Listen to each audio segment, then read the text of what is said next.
All right, well, as we heard in that interview with Jim Yong Kim, the refugee crisis is a major source of financial instability in more than one region.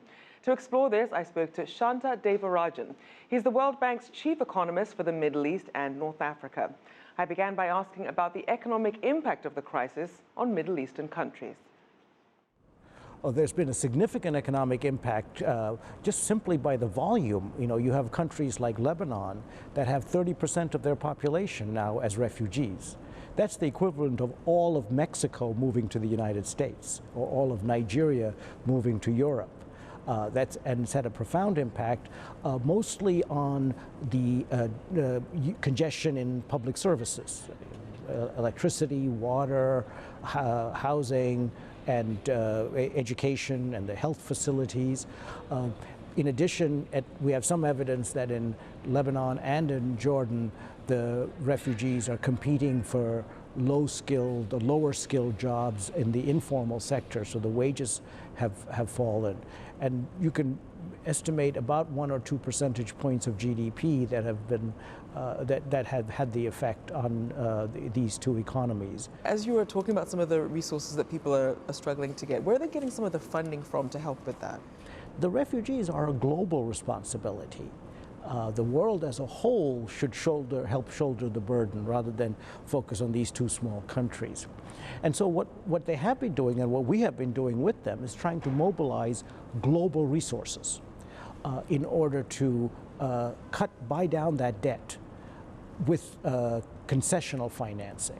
And that's the program that we are hoping to have some pledges on Friday, on April 15th, with all the finance ministers of the rich countries, and there's some reason for optimism that this would be made. Then let me look at what we're going to do with the money, which is just as important, and let me focus on just two things.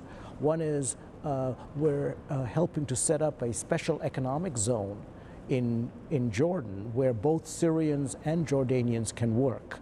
Because one of the most important things for the refugees is to have a job. It gives them some dignity in addition to an income.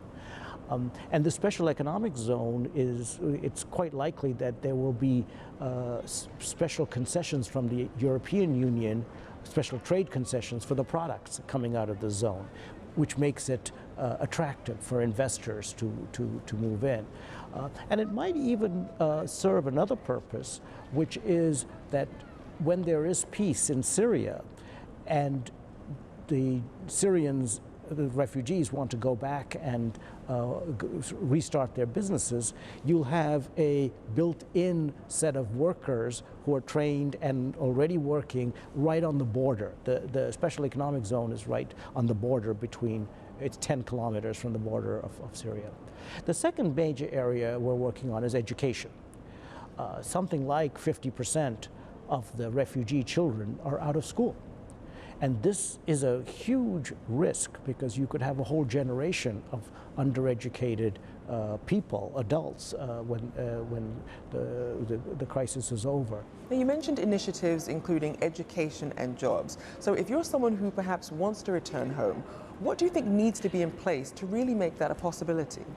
We want to be able to first restore the infrastructure and the health and education facilities, but then also allow private businesses to function.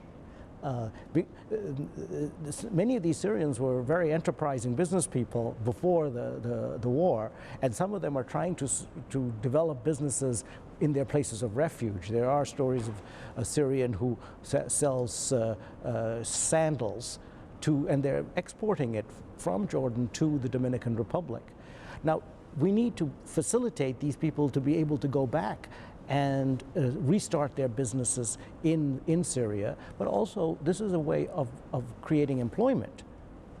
Don't forget that there are something like 7 million Syrians who are internally displaced in Syria, and those people could benefit from jobs. And then finally, maybe most importantly, you need a governance arrangement in the post-conflict economy that will protect property rights. That's what's going to bring in businesses. That's what's going to bring in the foreign investment as well.